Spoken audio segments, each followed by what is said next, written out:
Hello बच्चों, चलिए प्रश्न को देखते हैं। प्रश्न है, दो तरंगों के व्यतिकरण से उत्पन्न परिणामी तीव्रता का व्यंजक लिखिए। इसके आधार पर समपोषी एवं विनाशी व्यतिकरण की दशाओं को समझाइए। तो प्रश्न को आगे हल करें उससे पहले जो प्रश्न की मुख्य अवधारणा है उस पर विचार करते हैं। तो इस प्रश्न के लिए जो मुख्य अवधारणा है वह हो जाएगी व्यतिकरण। अर्थात हम यहाँ पर यह देखेंगे कि व्यतिकरण क्या होता है। तो व्यतिकरण, जब समान आवृत्ति की तरंगें, यहाँ पर लिखेंगे दो या दो से अधिक तरंगे माध्यम में एक ही दिशा में गमन कर रही हो या गमन करती हो,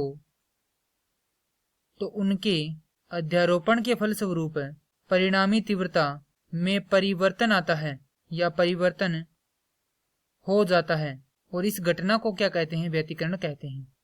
प्रश्न दिया गया है, दो तरंगों के व्यतिकरण से उत्पन्न परिणामी तीव्रता का व्यंजक लिखिए।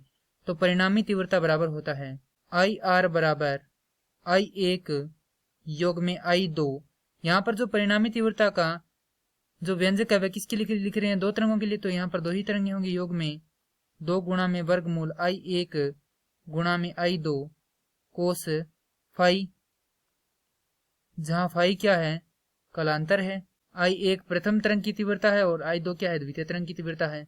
I_R यहाँ पर परिणामी तीव्रता है। अब हमें यहाँ पर बताना है कि समपोषी व विनाशी व्यतिकरण क्या होता है। तो यहाँ से हम देखें तो जब, जैसा कि हम जानते हैं कि पहला लिखेंगे हम यहाँ पर समपोषी व्यतिकरण।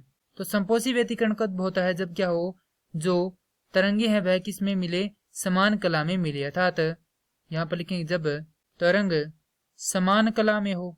और जब तरंग समान कला में होगी तो यहाँ पर क्या होगा? समपोषी व्यतिकरण होगा। और तीव्रता क्या रहेगी? यहाँ पर अधिकतम रहेगी।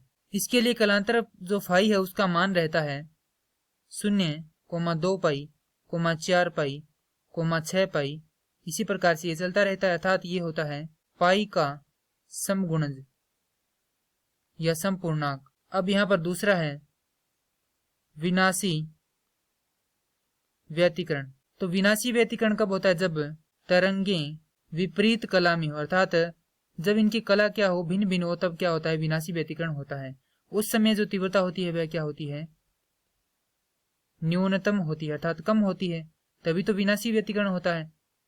तो यहाँ से जो इसकी कला है वह किस, जो कलांतर है वह किसके बराबर होता है? वह होता है पाई, 3 पाई, 5 पाई, इसी प्रकार से चलता रहता है। अर्थात ये होता है पाई का विषम पूर्णांक। और यही क्या होते हैं? विनाशी व्यतिकरण और समपोषी व्यतिकरण होते हैं। अब यदि हम यहाँ पर पाई का, माफ कीजिए, फाई का जो भी मान यहाँ पर रखेंगे, यदि हम यहाँ पर पाई का संपूर्णांक रखेंगे तो यह जो हमें तीव्रता, परिणामी तीव्रता प्राप्त होगी वह किसकी होगी? समपोषी व्यतिकरण की। यदि हम यहाँ पर विषम पूर्णांक रखेंगे तो जो परिणामी तीव्रता वह किसकी प्राप्त होगी?